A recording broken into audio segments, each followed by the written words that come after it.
toujours nerveux de prendre la parole de même dans le monde. Puis en même temps, je me suis dit, peut-être si je suis nerveux de parler devant le monde, peut-être que le monde sont nerveux de m'écouter. Non? OK, ben d'abord, ça me met en confiance. Tu sais, je me dis, non, mais des fois, tu sais, qu'est-ce qu'il va dire, là? Ah, merci. Non, dans le fond, je voulais préparer un message, mais c'est pas évident parce qu'on a eu le COVID un petit peu là, avant les fêtes. Là. Mais on ne peut pas l'avoir un peu. On l'a ou on ne l'a pas, fait qu'on l'avait. Puis c'est juste comme l'énergie qui n'était pas là. C'est comme, c'est pas grave, là, mais quand c'était le temps de me préparer, là, je manquais de jus assez rapidement.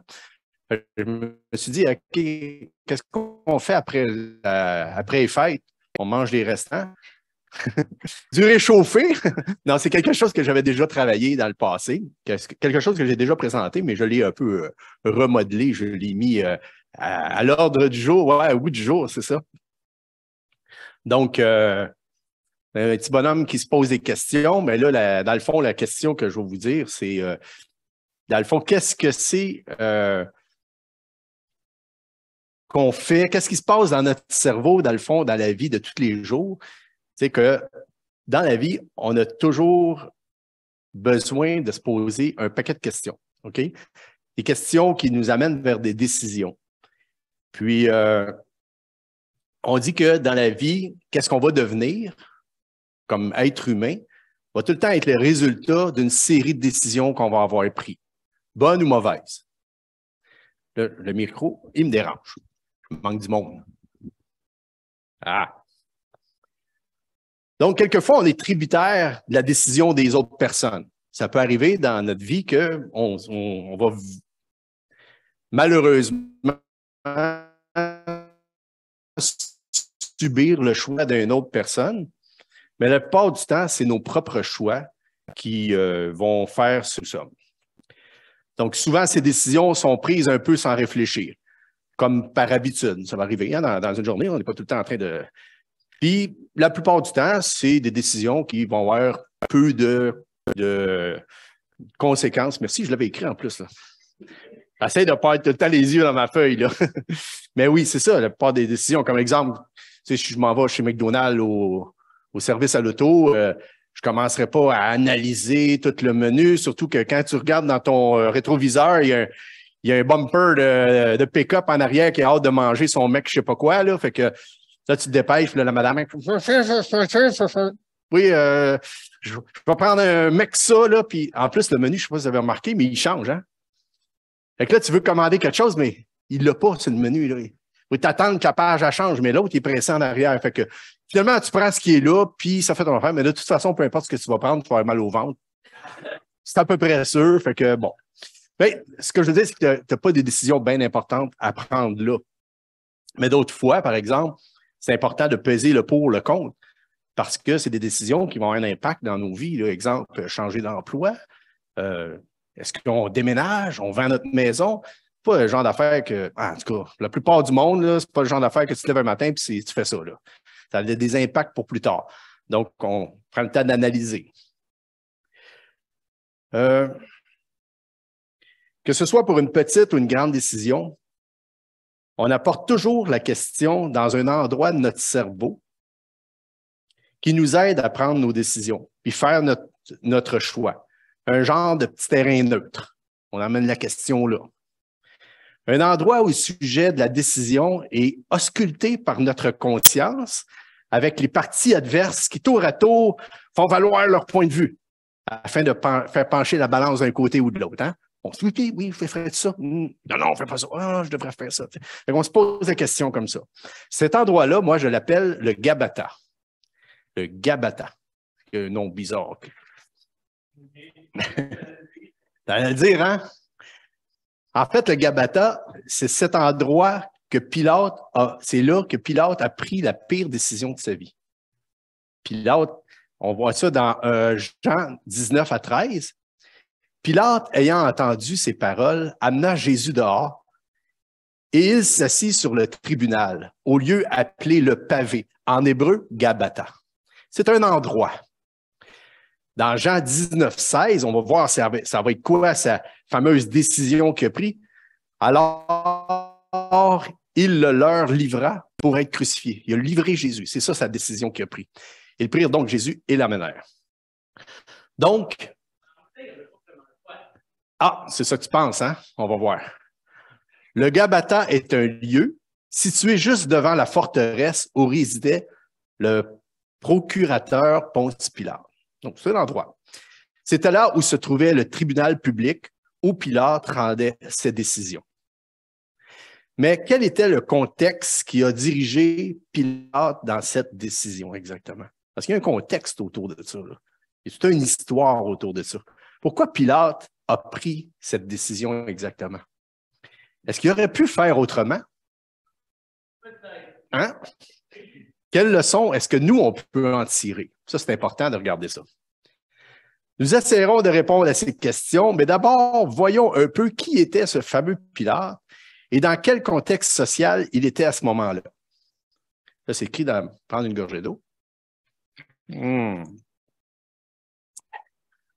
Donc, Ponce Pilate a été nommé procurateur de Judée. Le Judée, c'était une partie du royaume, si on veut, romain. Il a été nommé par Tibère vers 26 après Jésus-Christ, donc 26 ans après la naissance de Jésus. Il arriva donc en Judée cette même année avec son épouse. Ponce Pilate n'était vraiment pas aimé du peuple juif. En fait, les Juifs qui étaient là dans ce pays-là, il n'était pas aimé. Puis lui-même, il les aimait pas pantoute. Fait que déjà là, hein, il y avait une belle réciprocité. Puis Ponce Pilate, ce qu'il aimait faire, c'est les provoquer. Il aimait ça provoquer le peuple juif, les chefs, là, puis les dirigeants du peuple et le peuple lui-même. C'est un provocateur. Par exemple, les historiens, ça c'est des histoires qu'on n'a pas nécessairement dans la Bible, mais beaucoup d'historiens ont écrit à propos de ce règne-là. Les historiens rapportent que Pilate fit placer partout dans la ville des enseignes représentant un aigle d'argent et des représentations de l'empereur afin de les braver. Et ça, c'est comme un affront au peuple juif. Hein? Il regardait ça, hey, c'est comme de l'idolâtrie. Puis lui, il faisait ça exprès parce qu'il savait que le peuple n'aimait pas ça. Eux autres, ils voulaient adorer Dieu. Tu sais? Ils lui mettaient des idoles, même dans la ville, un peu partout, pour les énerver. Les Juifs se soulevèrent et durent faire des pressions jusqu'à ce que Pilate décide de les retirer. Fait que là, ils ont fait marcher le jeu politique, là, mettre des pressions, faire des plaintes en haut de lui pour réussir à se débarrasser de ça. Il a fini par les enlever, mais lui, il aimait ça, les barber, fait qu'il a continué. Pilate, il a saisi tout l'argent qui était dans le temple, dans le trésor du temple, pour construire un aqueduc afin d'amener l'eau des montagnes jusqu'à la ville de Jérusalem. C'est gentil quand même. C'est une belle intention, mais il aurait pu faire ça avec d'autres choses. Il a pris l'argent qui était dans le trésor du temple pour faire ça. Ça est tout un affront, Ça, ils n'ont vraiment pas aimé ça.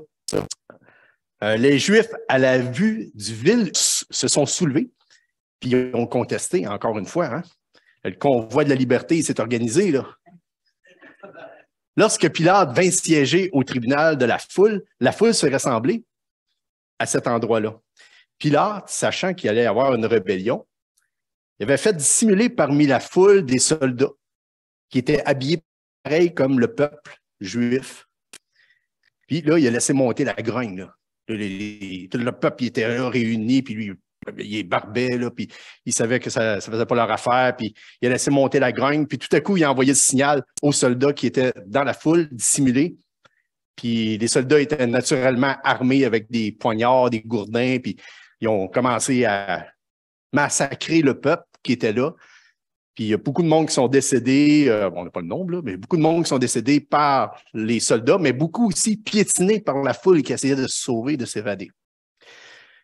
Fait que c'est par la violence que Pilate a réussi à soumettre le peuple juif et à étouffer leur désir de rébellion. C'est pas par essayer de... C'était pas un conciliateur. Hein? Oh, on va essayer de régler le problème, gang. Non, non, non. Vous allez vous soumettre, puis ils faisaient des affaires qui ne leur plaisaient pas, puis ça n'avait pas l'air de le déranger trop.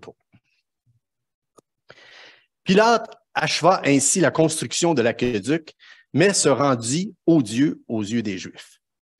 Pilate fit aussi plusieurs autres choses provoquant les Juifs, entre autres. Il avait affiché des boucliers d'or couverts d'inscriptions idolâtres. Il était reconnu pour être un homme inflexible, impitoyable et obstiné. Fait que le genre de gars que tu aimes avoir comme dirigeant. Hein?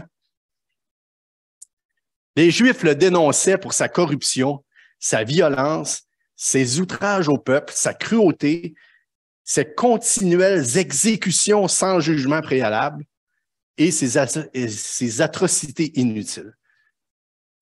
On voit même que là, il y a même un passage dans la Bible qui en parle dans Luc 13, 1. Comme tu vois? Non? Ah! Ça n'a pas marché.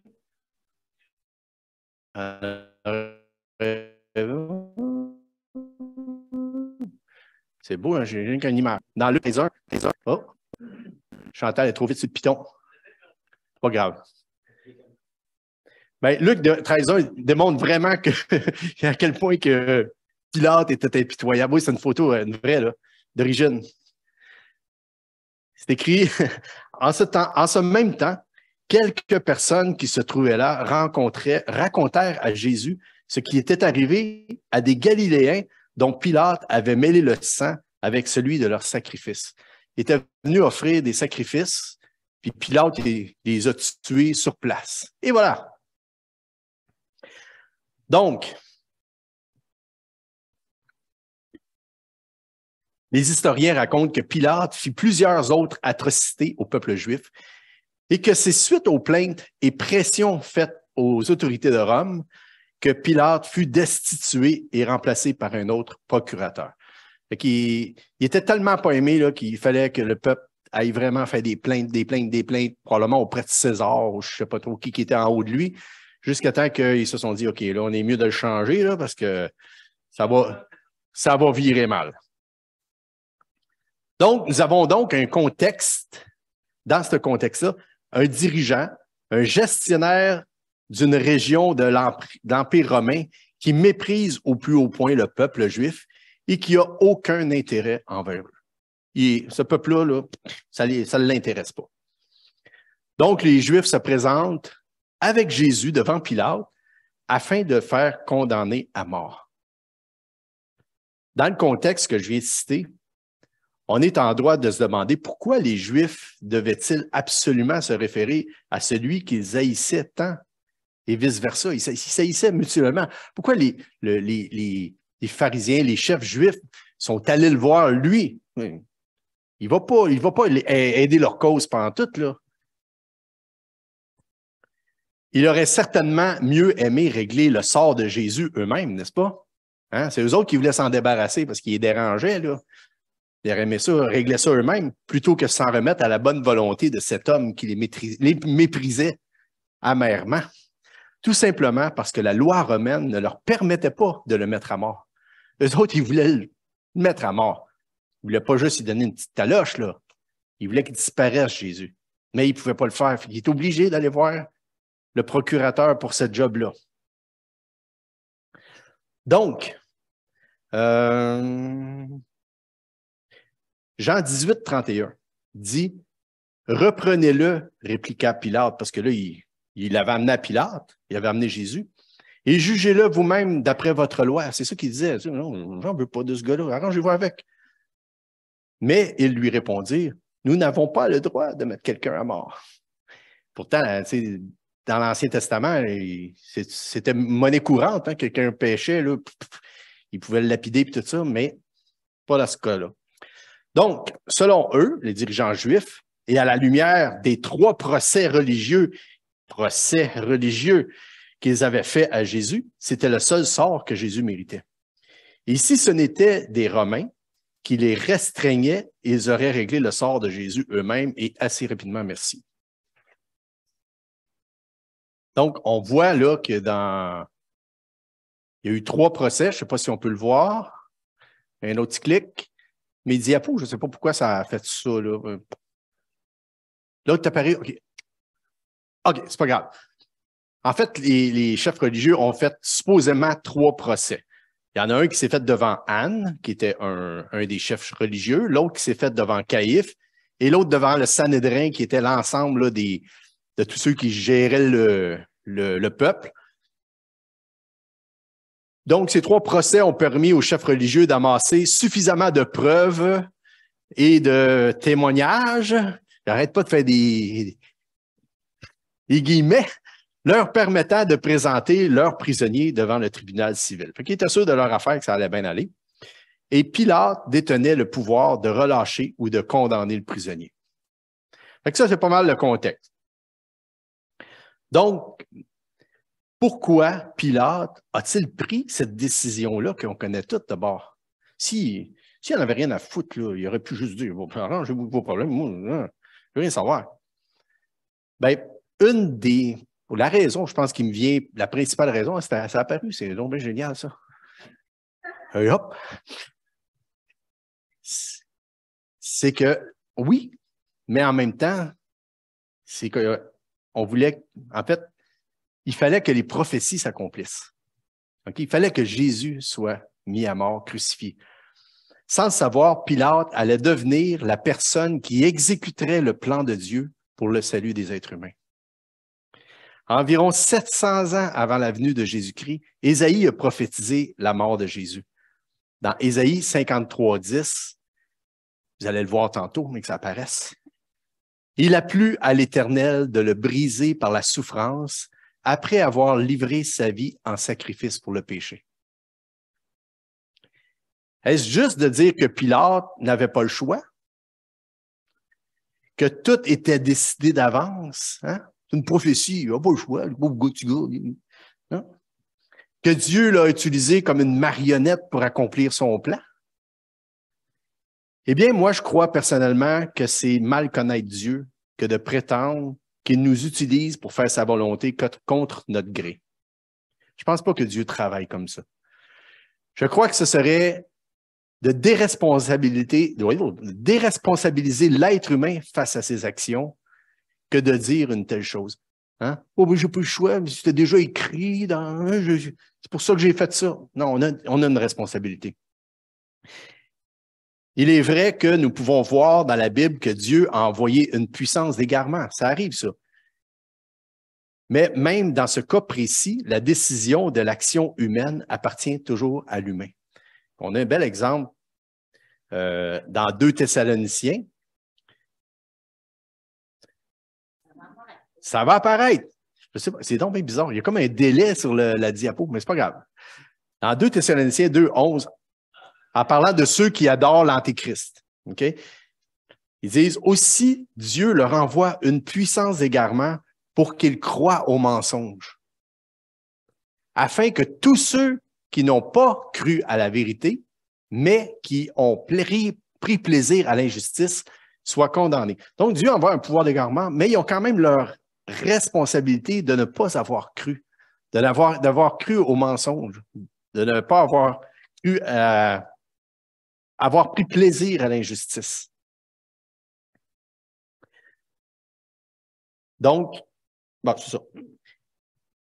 Puis, c'est encore le cas ici.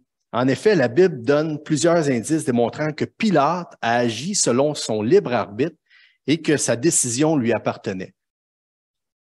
Hein, on a beau dire qu'il a accompli les prophéties, mais la décision y appartenait. Premièrement, Pilate avait toute sa lucidité. Hein? Il n'était pas sous l'influence de quelconque drogue, amphétamine, de je ne sais pas quoi. Il avait toute sa lucidité. Il ne croyait pas à la culpabilité de Jésus. Il savait que c'était par jalousie que les principaux du peuple voulaient le faire mourir. Dans le fond, c'était plus par jalousie que d'autres choses. On peut lire à plusieurs endroits que Pilate affirme qu'il ne trouve rien de coupable en Jésus. Deuxièmement, Pilate avait la crainte de condamner Jésus. Ça y faisait... Il reconnaissait en Jésus une certaine autorité. Dans Jean 19, 7, 8, on l'a-tu ça? Parfait. Donc, les Juifs lui répondirent, « Nous avons une loi. Selon notre loi, il doit mourir parce qu'il s'est fait fils de Dieu. » Quand Pilate entendit ces paroles, sa frayeur augmenta. Ouh! Il commençait, hein? Dans Matthieu 27, 19, pendant qu'il était assis sur le tribunal, sa femme lui fit dire qu'il n'y ait rien entre toi et ce juste, car aujourd'hui, j'ai beaucoup souffert en songe à cause de lui. Fait que là, Pilate, il était ébranlé, là. Fait qu'on sait qu'il y avait son libre arbitre. Troisièmement, Pilate cherchait même à le relâcher. Puis là, il y a quelques versets qu'on peut voir. Il essayait de le relâcher dans le but de se débarrasser de cette patate chaude-là, là, parce qu'il était pris avec ça. Là. Il a même essayé de refiler ça à Hérode. Donc, lui, il s'en occupe. On voit ça dans Luc 23, 7. Donc, Pilate avait son libre arbitre. Ultimement, il a tenté une stratégie de dernière minute en proposant un échange. Il a dit, moi, me débarrasser de cette patate chaude-là, on va laisser le peuple choisir. Donc, il était certain du résultat, mais qui n'a pas tourné comme il espérait. Il s'est dit, je vais offrir Barabbas, qui est un ennemi du peuple, un assassin, quelque chose que tout le monde veut se débarrasser, là, hein, un meurtrier. Je vais offrir ça en échange de Jésus. Moi, laisser le peuple choisir. Lequel des deux je vous libère?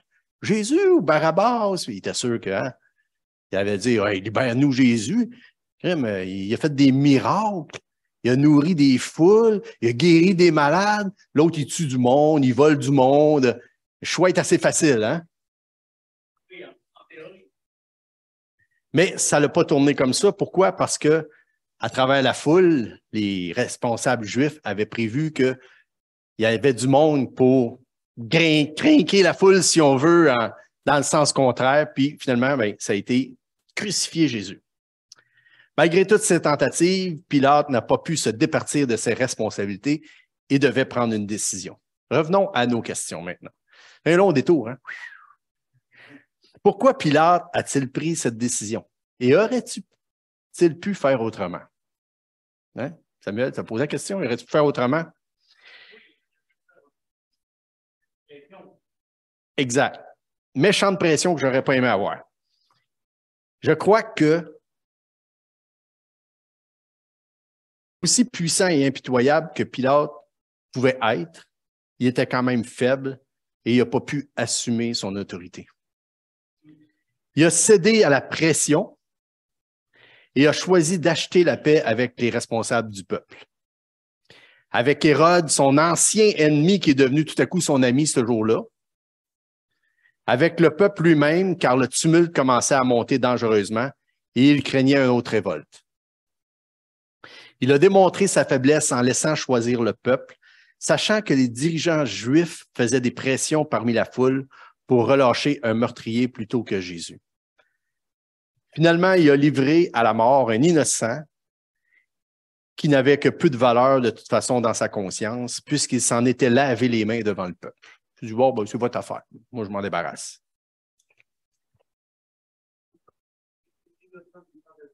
Exact.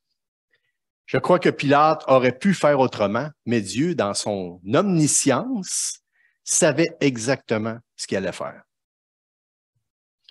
Quelle leçon est-ce qu'on peut en tirer pour nous maintenant? Il est avancé. On a tout un gabata dans nos vies. On a tout un endroit où on a des décisions à prendre. Heureusement, pas aussi intense que celle que Pilate a dû prendre cette journée-là. Là. Alors, je ne nous souhaite pas ça. Mais c'est des décisions ou des gabatas qui sont à notre mesure, selon ce qu'on est capable de supporter. Ces gabatas-là sont des endroits dans nos vies où on doit prendre des décisions qui vont nous orienter dans les voies que Dieu veut qu'on prenne, ou qui vont nous faire des détours incroyables dans nos vies, dépendamment de ce qu'on va choisir. C'est pas tout le temps facile. Je vais conter une petite anecdote coquine d'hier. Non, pas coquine de même, là.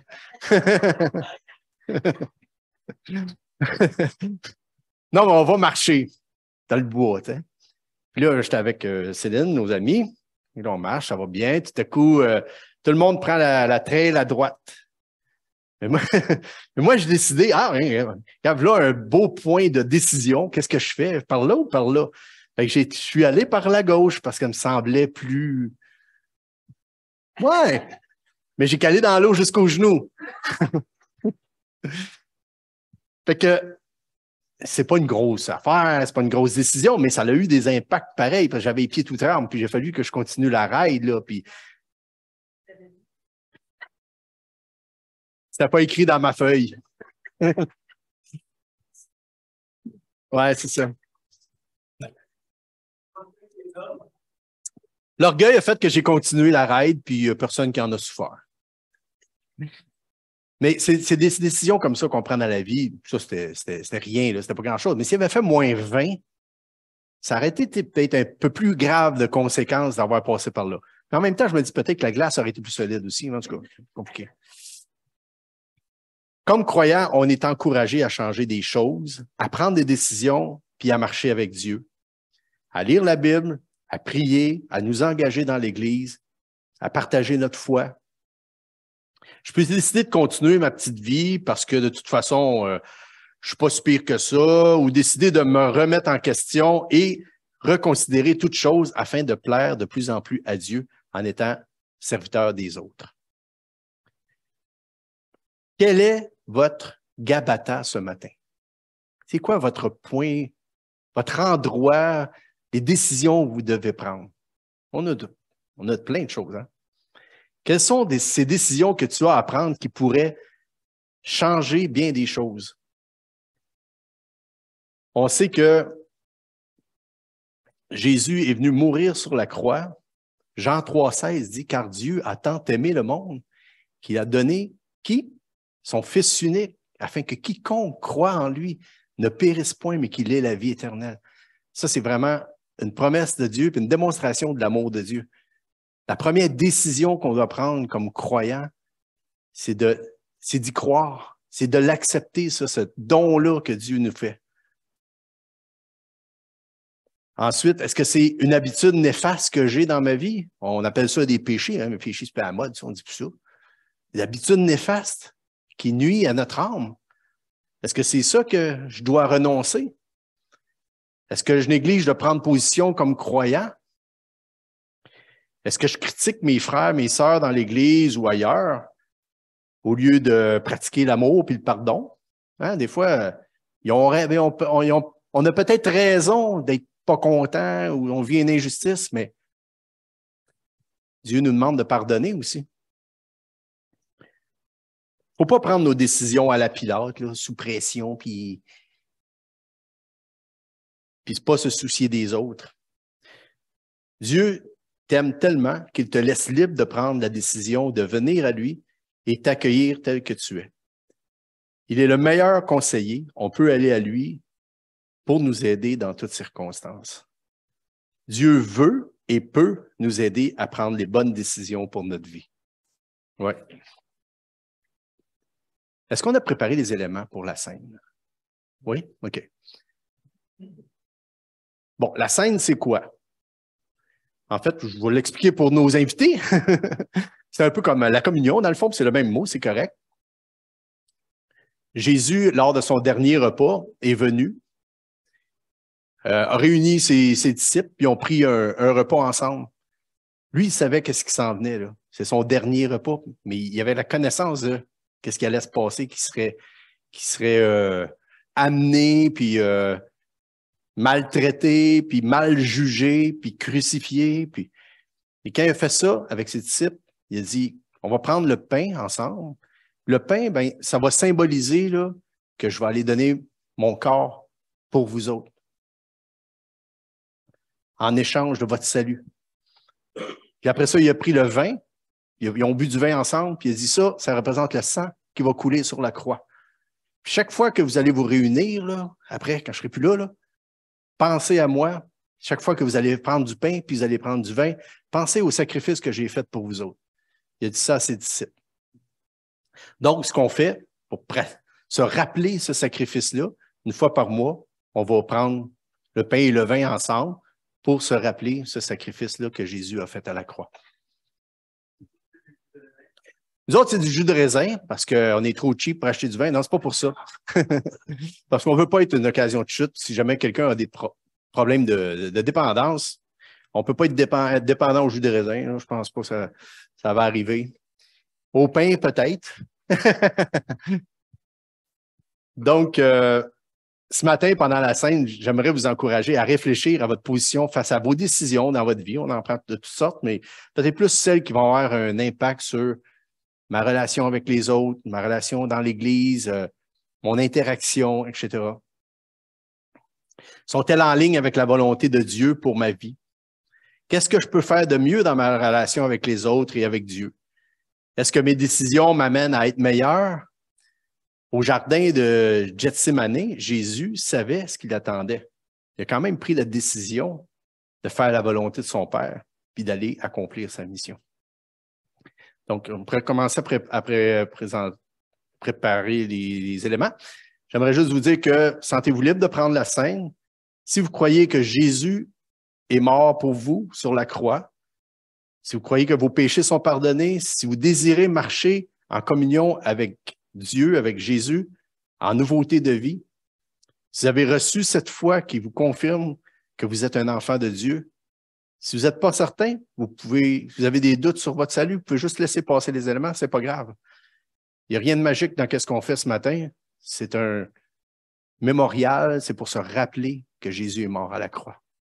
C'est quand même solennel aussi, parce que c'est important comme geste, on s'associe au sacrifice de Jésus en faisant ça.